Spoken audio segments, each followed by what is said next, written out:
नमस्कार, मी श्रुती राहुल बुलेटिनमध्ये स्वागत करते। सुरुवातीला मोठी महत्त्वाची बातमी। सचिन अहिर शिंदे सेनेत गेल्यानंतर ठाकरे सेनेकडून डॅमेज कंट्रोलसाठी प्रयत्न होत आहेत। उद्धव ठाकरे यांनी वरळीतील पदाधिकाऱ्यांची तातडीनं बैठक घेतली। अहिर तळागाळातील शिवसैनिक नाही, त्यांचा पराभव आम्ही केला होता असं सुनील शिंदे यांनी म्हटलंय। सचिन अहिर शिंदेंच्या शिवसेनेसोबत गेल्यानंतर डॅमेज कंट्रोलसाठी ठाकरेंच्या शिवसेनेकडून प्रयत्न केले जात आहेत। मंगळवारी उद्धव ठाकरे यांनी वरळीतल्या पदाधिकाऱ्यांची तातडीनं बैठक घेतली। बेस्ट कामगार सेनेचीही मातोश्रीवर काल बैठक पार पडली आहे। तिकडे वरळीत ठाकरेंच्या शिवसेनेचे परिषदेचे आमदार सुनील शिंदे यांनी मेळावाही घेतला। यावेळी आमदार सुनील शिंदे यांनी सचिन अहिर यांच्यावर जोरदार टीका केली आहे। अहिर तळागाळातील शिवसैनिक नसून त्यांचा पराभव आम्ही केला होता असं सुनील शिंदे यांनी म्हटलंय। माझ्यासारख्या कार्यकर्त्याला महत्त्वाचा दिवस आहे, कारण एका तळागाळातल्या कार्यकर्त्याला आदरणीय एकनाथ शिंदेजींनी जी संधी दिलेली आहे या संधीचं सोनं करणं हे आता माझ्या पुढच्या काळामध्ये आहेत आणि विशेषतः सर्वांना विश्वासात घेऊन सभागृहाचं कामकाज पुढे आपल्याला करावं लागणार। जे काही चाललंय ना तळागाळातले कोणी तळागाळातले नाहीये, तळागाळातल्या शिवसैनिकांना मी सोबत घेऊन आपला पराभव केला होता। तुम्ही उगीच मीडिया समोर तळागाळात मी कार्यकर्ते आदित्य साहेबांना निवडून आणला नाही, आदित्य साहेबांना निवडून आणणारे इथे बसले आहेत। म्हणजे मी याच्यात बोलायला गेलो खूप आहे, इतकं वर्ष मी दाबून ठेवलं होतं। पवारांची साथ सोडून ठाकरेंकडे येणाऱ्या अहिरांवर आधीपासूनच गद्दारीचा शिक्का असल्याची टीका सुनील शिंदे यांनी केली आहे। आता बघा, चिंता मला पण होती की 1.5 वर्षाने माझं पद गेल्यावर मी काय करू। आमदारकी आणि खासदारकी असेल तरच मी जिवंत राहू शकतो। अशी माणसं तुमच्या आणि माझ्या उपयोगी कधीच पडू शकत नाही। लक्षात ठेवा, ते स्वतःचा स्वार्थच बघतात। त्यांना काय म्हणायचे ते म्हणू दे, पण त्यांच्या बरोबर लोक राहत नाही हे सिद्ध झालेलं आहे। सचिन अहिर यांनी ठाकरेंची साथ सोडल्यानंतर वरिष्ठांनी आत्मपरीक्षण करायला हवं असल्याचं सुनील शिंदे यांनी म्हटलं होतं।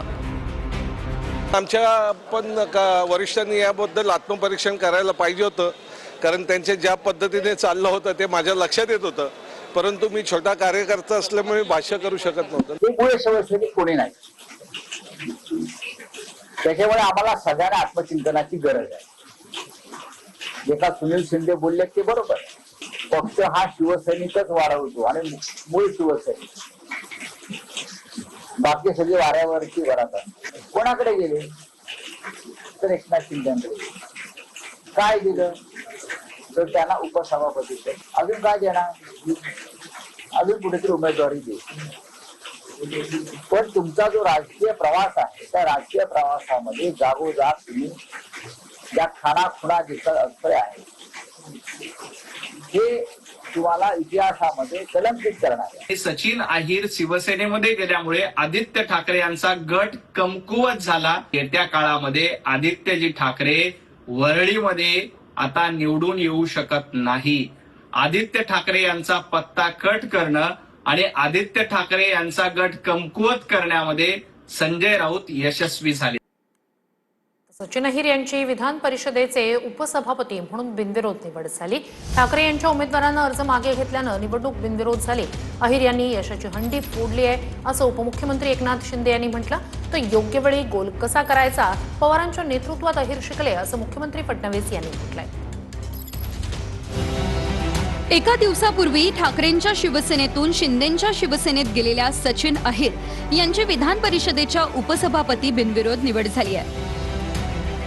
उपसभापती पदासाठी महाविकास आघाडीकडून ठाकरेंच्या शिवसेनेचे परिषदेचे आमदार जगन्नाथ अभ्यंकर यांनी अर्ज दाखल केला होता। मात्र आकडेवारी नसताना मंत्री चंद्रकांत पाटलांनी अर्जाचा प्रस्ताव मागे घेण्याची विनंती केली होती।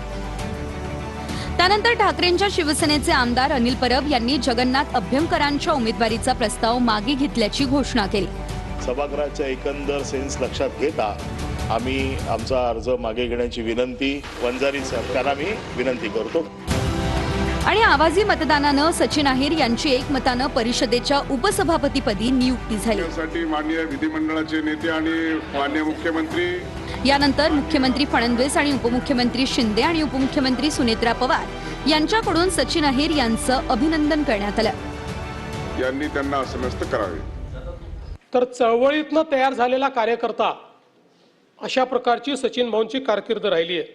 आणि मला असं वाटतं की एक अष्टपैलू नेतृत्व म्हणून त्यांच्याकडे आपल्याला पाहायला मिळतं। आणि मूळ सचिन भाऊंचं नेतृत्व हे पवार साहेबांकडे तयार झालेलं असल्यामुळे योग्य वेळी गोल कसा मारला पाहिजे याचा नेमका अनुभव त्यांच्याकडे आहे. एक सचिन मैदान गाजवून निवृत्त झाला, एक सचिनने आता नव्या जबाबदारीचा पॅड बांधून निर्धाराने बॅट हाती धरलेली आहे. जो तूफान में जो शांत रहे उसे समंदर कहते हैं, जो हर दिल पर राज करे वो सिकंदर कहते हैं. त्यामुळे तुम्ही सगळ्या क्षेत्रामध्ये चांगलं काम केलेलं आहे. हे मी का म्हणालो, दहीहंडीला तर 2 महिने बाकी आहेत, पण तुम्ही यशाची हंडी आजच फोडून टाकलेली आहे. अहिरांचा बुलडोझर असाच चालला की अनेकांच्या स्वप्नांचा चक्काचूर झाला. अनिल परब यांनी नीलम गोऱ्हे यांना हा टोला लगावलाय. तर अनिल परब यांनी सभागृहात कायम टीका केली, पण आज केली नाही असं नीलम गोऱ्हे म्हणाल्या. मी स्वतः सभापती आणि उपसभापती म्हणून 1.5 वर्ष काम करत होते. माझ्यावर मोठ्या प्रमाणात टीका झाली. विशेषतः अनिल परब यांनी टीका केली, पण आता केली नाही असं म्हणत अनिल परब यांच्या भूमिकेवरून नीलम गोऱ्हे यांनी टोला लगावलाय. 1.5 वर्षाचा काळ मला सभापती आणि उपसभापती ही दोन्ही कामं करावी लागली. पण हे काम करत असताना मगाशी देवेंद्रजी फडणवीस जे बोलले, अनेक प्रश्नांच्या फैरी माझ्यावरती टाकल्या जात होत्या. आणि याला कारण असं की जेव्हा टीका करतात अनिल परब, म्हणजे मी टीका आत्ता नाही करत आहे तुमच्यावर, परंतु त्यांचं ते धर्म निभावत असतात. आणि मी एकदा म्हटलंही होतं, म्हणजे मग त्याच्यावर सगळे रागवले माझ्याकडे, की मातोश्रीचं समाधान करणं सोपं नसतं. आज सचिन अहिर यांचा बुलडोझर असा चालला की बऱ्याच लोकांच्या स्वप्नांचा त्यांनी चक्काचूर करून टाकला, चुराडा केला. आणि हा बुलडोझर कसा आला कोणालाच कळलं नाही. शिंदेंच्या शिवसेनेत जाण्याच्या चर्चा सुनील शिंदे यांनी फेटाळल्या. शिंदेंच्या शिवसेनेत जाणं अशक्य, चर्चा निराधार असं सुनील शिंदे यांनी म्हटलंय. माझे हितशत्रू वावड्या उठवत आहेत असंही सुनील शिंदे यांचं म्हणणं आहे. शिंदेंच्या शिवसेनेत प्रवेश करण्याच्या चर्चा आमदार सुनील शिंदे यांनी फेटाळल्यात. शिंदेंच्या शिवसेनेत जाणं अशक्य आहे, माझे हितशत्रू वावड्या उठवतायत असं सुनील शिंदे म्हणाले. सचिन अहिर यांच्यानंतर आमदार सुनील शिंदे हे देखील शिंदेंच्या शिवसेनेत जाणार अशा चर्चा होत्या. त्या चर्चा सुनील शिंदे यांनी फेटाळल्या. अशक्य सगळ्या गोष्टी सगळ्या निराधार आहेत. हे जे कोण माझे हितशत्रू आहेत त्यांना माझ्यावर जास्त प्रेम आहे. माहिती आहे तो कोण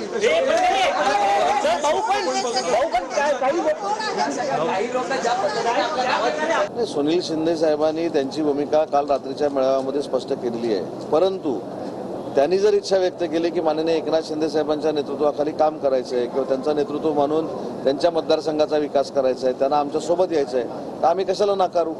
शेवटी सुनील शिंदे देखील एक सक्षम नेतृत्व त्या भागातलं आहे. अतिशय चांगल्या पद्धतीने ते काम करतात आणि असं नेतृत्व जरी आम्हाला मिळणार असेल तर आम्ही नाकारण्याचा प्रश्नच येत नाही. सुनील शिंदे हा कट्टर बाळासाहेबांचा सैनिक आहे. तो कुठल्याही परिस्थितीमध्ये पक्ष सोडणार नाही. त्याची निष्ठा बाळासाहेबांवर, उद्धवजींवर आहे. काल त्यांचं तुम्ही ऐकलं असेल.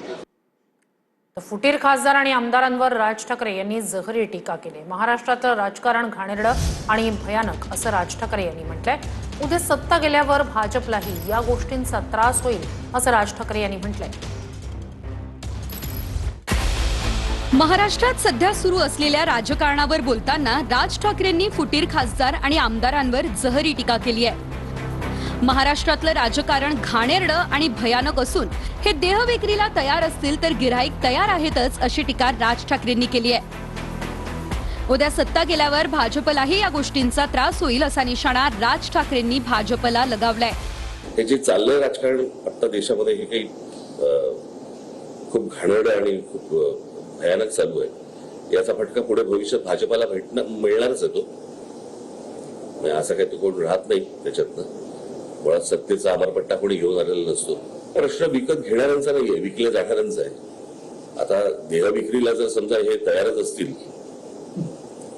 तर गिराईक आहेतच. एखाद्या सत्ताधाऱ्यांनी त्यांचा विरोधक अथवा दुश्मन म्हणतायत ते पण दुश्मन विरोधक ज्या ज्या वेळेला संपवलेले आहेत त्या वेळेला त्यांच्यात विरोधक आणि दुश्मन तयार झालेले आहेत आणि त्यांनीच त्यांना संपवलेलं आहे. त्याच्यामुळे बाहेरचे विरोधी पक्ष तुम्ही संपवणं हे सोडून द्या. परंतु आता तुमच्यात जे विरोधक निर्माण झालेले आहेत याच्यातनं तुम्हाला जो त्रास होईल आता तो तुम्ही पण बघत राहा. आणि हा जगाचा इतिहास आहे आणि पहिल्याच्या काळातही तेच झालं होतं. भाजप हा पत्त्यांचा उलटा बंगला असून सगळ्यात खालचा पत्ता पंतप्रधान मोदी आहेत आणि सगळ्यात खालचा पत्ता सटकला तर सगळं कोसळून पडेल असा इशारा राज ठाकरेंनी यावेळी भाजपला दिलाय. पत्त्याचा बदला करायचा ना पूर्वी पत्त्याचा, तसा हा उलटा आहे. त्याच्या खालचा जो पत्ता आहे तो नरेंद्र मोदींचा आहे. तो एकदा सटकला की सगळं कोलॅप्स आहे. कळलं का? आज ठीक आहे, ते त्याला तुम्ही भक्त म्हणा, काही असतील गोष्टी, परंतु जे काय आज टिकून आहे ते नरेंद्र मोदींवरती टिकून, या बाकीच्यांवरती नाहीये. आणि अशा गोष्टींमध्ये तुम्ही ज्या प्रकारचं भयानक राजकारण करतात, खेळतात, हे त्यांनाही अंगाशी येणार आहे. ते फक्त प्रश्न असा आहे की आपण करत असलेली कृती हा भविष्यातला पायंडा आपण काय पाडतो याचं भान मला असं वाटतं राजकीय पक्षांना जर समजा नसेल, राजकीय नेत्यांना नसेल, तर मला भविष्यातल्या पुढच्या पिढ्यांची चिंता मला जास्ती वाटते. आपण कुठे नेणार आहोत महाराष्ट्र, कुठे नेणार आहोत देश? केतन अग्रवाल हत्येप्रकरणी पोलिसांनी आरोपी सियाचा प्रियकर चेतन चौधरीला लोहगडावर नेलं होतं. पोलिसांनी केतन अग्रवालची हत्या कुठे आणि कशी झाली याचं गेट अनालिसिस केलं. पाहूया. केतन अग्रवाल हत्येप्रकरणी पोलीस आरोपी सियाचा प्रियकर चेतन चौधरीला लोहगडावर घेऊन गेले होते. यावेळी पोलिसांनी केतन अग्रवालची हत्या कुठे आणि कशी झाली याचं गेट अनालिसिस करण्यासाठी चेतन चौधरीला लोहगडावर नेलं होतं. घटनेपूर्वी आणि घटनेनंतरच्या 75 मिनिटांच्या कालावधीत नेमकं काय घडलं, आरोपींच्या हालचाली काय होत्या, गुन्हा कशा पद्धतीनं घडवून आणला गेला याचा उलगडा करण्यासाठी पोलिसांकडून चेतन चौधरीला घटनास्थळी नेत जवळपास 2.5 तास गेट अनालिसिस करण्यात आलं. रविवारी सिया गोयलला घटनास्थळी नेऊन पोलिसांनी तिच्याकडून संपूर्ण घटनाक्रम समजून घेतलेला. तिने दाखवलेली ठिकाणं, तिच्या जबाबातील माहिती आणि घटनास्थळी केलेल्या हालचाली याची नोंद घेण्यात आली. चेतन चौधरीला त्याच ठिकाणी नेऊन तोही तेच सांगतो का? सिया आणि चेतनचे जबाब एकमेकांशी जुळतात का? गुन्हा घडवण्यासाठी वापरलेली जागा तीच आहे का याची पडताळणी पोलिसांकडून करण्यात आली. गेट अनालिसिस करताना कोणताही अनुचित प्रकार घडू नये म्हणून लोहगड किल्ल्यावर कडेकोट पोलिसांचा बंदोबस्त तैनात करण्यात आलेला. केतन अग्रवालच्या हत्या प्रकरणात एक नवी माहिती समोर आली आहे. पुण्यातल्या लुल्लानगर मधल्या मोकळ्या जागेत केतनच्या हत्येचा कट रचला गेला. मे महिन्याच्या शेवटच्या आठवड्यात सिया आणि चेतननं हत्येचा कट रचलेला. लुल्लानगर मधल्या मोकळ्या जागेमध्ये 2 वेळा सराव करण्यात आला होता. लोहगडावरून दरीत ढकलून कसं द्यायचं याबाबतचा सराव करण्यात आला. पोलीस तपासात ही धक्कादायक माहिती आता समोर आली आहे. रिक्रिएशन ऑफ सीन के लिए लेके गए थे, उसने सभी सीक्वेंस ऑफ इवेंट्स बताए हैं कि क्या क्या हुआ था उस दिन. उसकी अभी तपास आगे चालू है, इन्वेस्टिगेशन इज ऑन, अभी तपास कर रहे हैं हम बात. लेकिन ऊपर जो पुतला लेके गए थे वो कितने किलो का था और किस प्रकार से रिक्रिएशन वो केतन के बॉडी के हिसाब से था, उस वेट के हिसाब से हमने पुतला रखा था. बाकी उसने सीक्वेंस ऑफ इवेंट बताए हैं कि क्या क्या हुआ है, उस हिसाब से हमने मेमोरेंडम वगैरह किया. कितना घंटे तक ये रिक्रिएशन चला? 8 से लेके अभी 11 बजे तक, अभी 10:30 बजे तक. यस, अभी तपास चालू है, वी विल अपडेट यू. 7 मे रोजी झालेल्या केतन अग्रवाल आणि सिया गोयल यांच्या कौटुंबिक कार्यक्रमातले व्हिडिओ सध्या व्हायरल झालेत. केतन अग्रवालच्या नातेवाईक रितू शर्मा यांच्या सोशल मीडिया अकाउंटवरून हे व्हिडिओ पोस्ट करण्यात आले. केतनची हत्या करणाऱ्यांना कठोर शिक्षेची मागणी रितू शर्मा यांनीही केली आहे. केतन का एक वीडियो मेरे सामने आया जो उनकी फैमिली में मैंने 7 मई को किया था नासिक रेडिसन में. मुझे ऐसा लगा कि आज की जनरेशन को हो क्या गया है. अगर वो एक बात अपने मम्मी पापा से शेयर कर लेती तो आज उसको केतन की जान नहीं लेनी पड़ती. बस मैं ये कहना चाहूंगी कि सिया और वो लड़का चेतन, उसको कड़ी से कड़ी सजा मिलनी चाहिए.